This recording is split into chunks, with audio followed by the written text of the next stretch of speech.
वस्त्र छीनत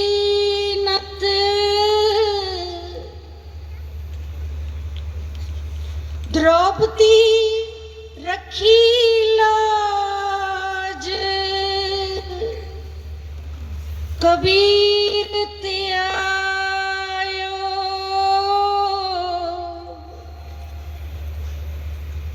एक रंग,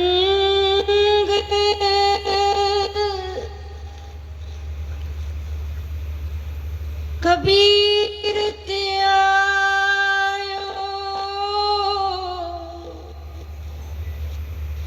एक रंग।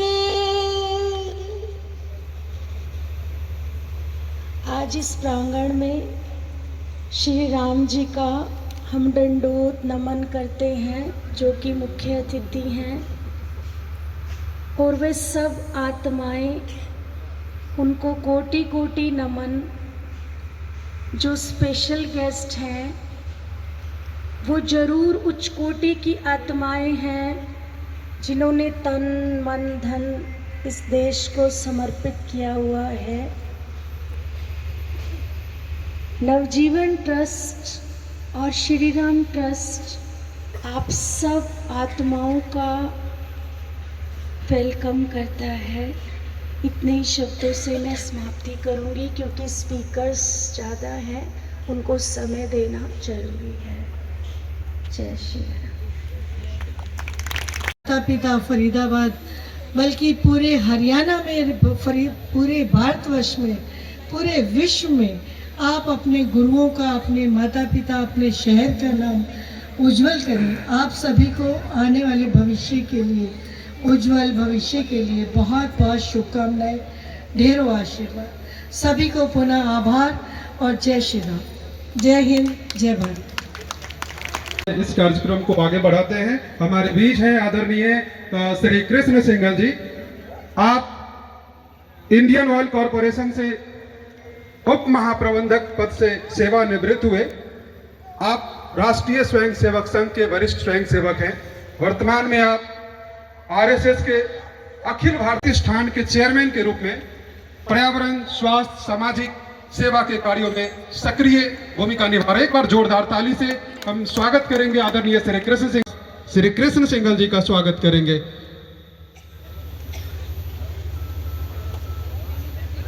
और इसी कड़ी में आगे में हमारे बीच हैं श्री गोपेश्वर प्रभु जी। गोपेश्वर प्रभु जी, आप इस्कॉन फरीदाबाद के अध्यक्ष हैं। इस्कॉन फरीदाबाद का नेतृत्व करते हुए मंदिर के संचालन, भक्तों की सेवा तथा विविध आध्यात्मिक गतिविधियों के माध्यम से समाज को भक्ति और संस्कारों से जोड़ने का कार्य कर रहे हैं। तो प्रभु जी, आपका बहुत बहुत स्वागत।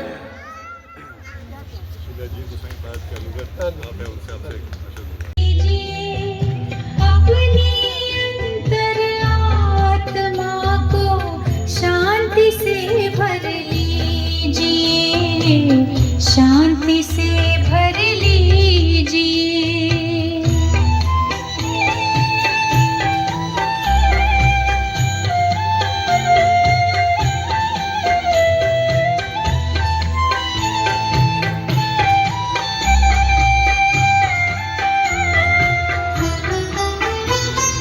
मानव जीवन में जैसे सत्कर्म का ज्ञान जरूरी है, हर कर्म से पहले our EQ and SQ.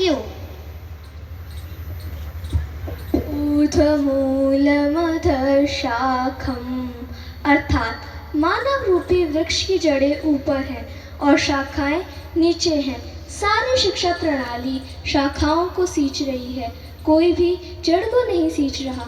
इसीलिए मानव मूल्यों का पतन हो रहा है और सहन शक्ति कम होती जा रही है। Here, जड़ refers to our spiritual quotient and shakhai refers to our emotional quotient, personality quotient and intelligence quotient. Thank you.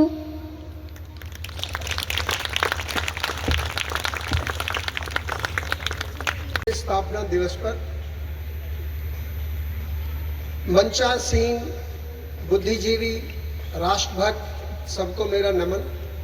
और मंच के सामने जो लोग बैठे हुए हैं, निश्चय ही वो अच्छी आत्माएं हैं, क्योंकि ये अच्छे कार्य में सम्मिलित होने के लिए आप आए हैं। भारत की जो शिक्षा पद्धति है, जो राष्ट्रीय शिक्षा नीति भी 2020 में हमारी सरकार ने हमें दी है, उसका मेन उद्देश्य है कि जो विद्यालय हमारे देश में होते थे, जो अब सर्टिफिकेटालय बन गए, उनको हम विद्यालय में कैसे परिवर्तित करें। तो Shri Ram model school, global school और इनकी जितनी भी ब्रांचेज है, वो इस काम के लिए एक लीड ले रही है। इसमें सबसे अति आवश्यक चीज है कि भारत के आगे आने वाली पीढ़ी में हम भारतीयता कैसे लाएं, क्योंकि पाश्चात्य देशों का जो प्रभाव हमारे दिल पर, बुद्धि पर पड़ा हुआ है, उसको हम भारत की ज्ञान परंपरा, कला, विज्ञान, उसके द्वारा रिसर्च करके हम कैसे प्रूव करें कि केवल भारत ही इस विश्व को बचा सकता है। आप देख रहे हैं जो सिचुएशन आज पूरे संसार में चल रही है, राइट। तो मेन जो समस्या है वो है कि पेरेंट्स बच्चों को भेजते हैं नंबर लेने के लिए। तो जितने भी स्कूल, यूनिवर्सिटी और कॉलेजेस हैं, उनका इंफ्रास्ट्रक्चर जो डेवलप हुआ है वो नंबर लेने के लिए हुआ है। और जैसे भी दीदी ने भी बोला कि जो वृक्ष की जड़ है वो हमारी संस्कृति है, वो हमारी कल्चर है। जो उसका तना है वो हेल्थ और हैप्पीनेस है, और जो उसकी पत्तियां हैं, टहनियां हैं, हम नंबर लेने के लिए, एकेडमिक एजुकेशन के लिए उसमें पानी दिए जा रहे हैं। स्कूलों में फैसिलिटी बढ़ रही है, घर में भी बच्चों को बहुत फैसिलिटी मिल रही है, लेकिन फेथ जो कम हो रहा है, विश्वास जो कम हो रहा है गुरु और शिष्य के बीच में, बच्चे और माता पिता के बीच में, उसको कैसे बढ़ाया जाए। जो ज्ञान की वृद्धि हो रही है और हमारा मन जो है अशांति की तरफ बढ़ रहा है, एजिटेट हो रहा है, उसको शांति की तरफ कैसे लाया जाए।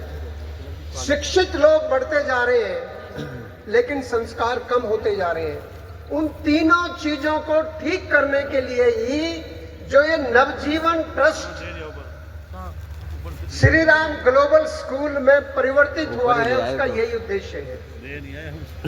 और आज के तो हमारे चीफ गेस्ट भगवान श्री राम ही है, तो राम के साथ हमें राम का चरित्र अपने अंदर लाना है। भाई का भाई से प्यार, पिता की आज्ञा का पालन करना। तो एक राम भगवान का जो जीवन है वो भारतीय संस्कृति के लिए एक रोल मॉडल है, लेकिन वो तभी संभव है जब श्री राम ग्लोबल स्कूल जैसे अधिक से अधिक स्कूल खुलेंगे और इस प्रकार जैसे रथ यात्रा निकाली, उससे पूरे समाज के अंदर एक चेतना, जागृति आती है। और समाज को जागृत करना आज के समय की बड़ी आवश्यकता है। तो मैं अधिक समय न लेते हुए आशा करता हूं कि जो बच्चे हैं और उनके अभिभावक हैं, भारत को विश्व गुरु बनाने के लिए केवल एक ही चीज की आवश्यकता है, एकता में अनेकता। अपने आप को ज्ञान से, ध्यान से शक्तिशाली बनाओ, पढ़ो, सीखो, सीखकर धन कमाओ, लेकिन राष्ट्र की सेवा करो। यही एक फार्मूला है जिससे भारत विश्व गुरु बनेगा। धन्यवाद, थैंक यू।